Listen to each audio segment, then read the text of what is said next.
ಕರಸೇವಕ ವಸಂತ ಪೂಜಾರಿ ಬಂಧನ ಖಂಡಿಸಿ ಸರ್ಕಾರದ ವಿರುದ್ಧ ವಿಪಕ್ಷ ನಾಯಕ ಆರ್ ಅಶೋಕ್ ಅವರು ಕಿಡಿಕಾರಿದ್ದಾರೆ.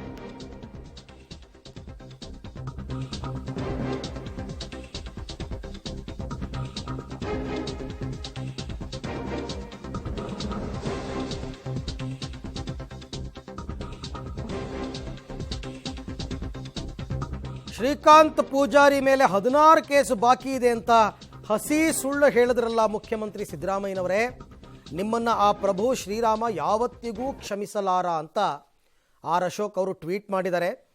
ಒಂದು, ತಮಗೆ ಆಡಳಿತದ ಮೇಲೆ ಸಂಪೂರ್ಣ ನಿಯಂತ್ರಣ ಕೈತಪ್ಪಿ ಹೋಗಿದೆ, ಕಾಣದ ಕೈಗಳು ತಮ್ಮ ದಿಕ್ಕನ್ನು ತಪ್ಪಿಸ್ತಾ ಇವೆ. ಇಲ್ಲದೇ ಇದ್ದರೆ ರಾಮ ಮಂದಿರ ಉದ್ಘಾಟನೆ ಸಂದರ್ಭದಲ್ಲಿ ಹಿಂದೂ ಕಾರ್ಯಕರ್ತರನ್ನ ಕೆಣಕೋದಕ್ಕೆ ಉದ್ದೇಶಪೂರ್ವಕವಾಗಿ ಈ ಪ್ರಕರಣಕ್ಕೆ ಮರುಜೀವ ಕೊಟ್ಟಿದ್ದೀರಾ. ಇವೆರಡರಲ್ಲಿ ಯಾವುದು ಸತ್ಯವಾದರೂ ತಾವು ಮುಖ್ಯಮಂತ್ರಿ ಸ್ಥಾನದಲ್ಲಿ ಮುಂದುವರಿಯುವ ನೈತಿಕತೆ ಕಳ್ಕೊಂಡಿದ್ದೀರಾ. ಆದ್ದರಿಂದ ಈ ಕೂಡಲೇ ತಮ್ಮ ತಪ್ಪನ್ನು ಒಪ್ಕೊಳ್ಳಿ, ಶ್ರೀಕಾಂತ್ ಪೂಜಾರಿ ಅವರನ್ನು ಬಿಡುಗಡೆ ಮಾಡಿ, ರಾಜ್ಯದ ಜನರಲ್ಲಿ ಕ್ಷಮಾಪಣೆ ಕೋರಿ ರಾಜೀನಾಮೆ ಕೊಡಿ.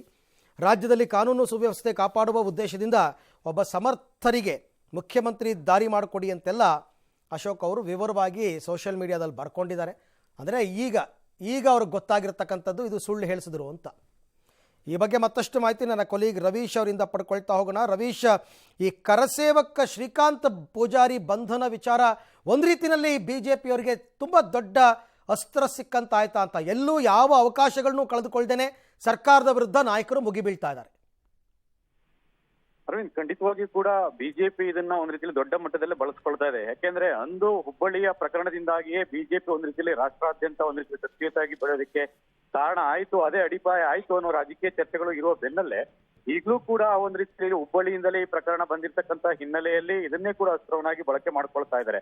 ಹಾಗಾಗಿ ಸಿದ್ದರಾಮಯ್ಯನವರು ಏನು ಆ ಒಂದು ಶ್ರೀಕಾಂತ್ ಪೂಜಾರಿ ಅವರ ಕೇಸ್ಗಳ ಬಗ್ಗೆ ಲೀಸ್ಟ್ ಅನ್ನ ಹಾಕಿದ್ದು, ಆ ಲೀಸ್ಟ್ ಗಳನ್ನು ಕೂಡ ಒಂದ್ ರೀತಿಯಲ್ಲಿ ತೆಗೆದುಕೊಂಡು ಈಗ ಪಬ್ಲಿಕ್.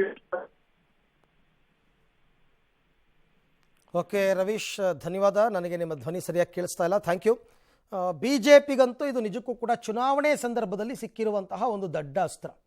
ಈ ಧಾರ್ಮಿಕತೆಯ ವಿಚಾರವಾಗಿ ಯಾವ್ಯಾವಾಗ ಕಾಂಗ್ರೆಸ್ ಏನಾದ್ರು ಎಡವಟ್ಟು ಮಾಡ್ಕೊಳ್ಳುತ್ತೋ ಅದನ್ನು ವಿಪಕ್ಷವಾಗಿ ಬಿ ಜೆ ಪಿಯವರು ಎನ್ಕ್ಯಾಶ್ ಮಾಡ್ಕೋತಾರೆ. ಈಗಲೂ ಕೂಡ ಅಂದರೆ ಮುಖ್ಯಮಂತ್ರಿ ಸಿದ್ದರಾಮಯ್ಯನವರ ಆದಿಯಾಗಿ ಸರ್ಕಾರ ಏನೇನು ಎಲ್ಲೆಲ್ಲಿ ಎಡವಟ್ಟು ಮಾಡ್ಕೊಂಡಿದೆ ಅದನ್ನು ಯಾವ ರೀತಿ ಅವರು ಬಳಸ್ಕೋತಾರೆ, ಯಾವ ರೀತಿ ಜನರಿಗೆ ತಲುಪಿಸ್ತಾರೆ, ಅದು ಚುನಾವಣೆಯಲ್ಲಿ ಉತ್ತರ ಗೊತ್ತಾಗುತ್ತೆ.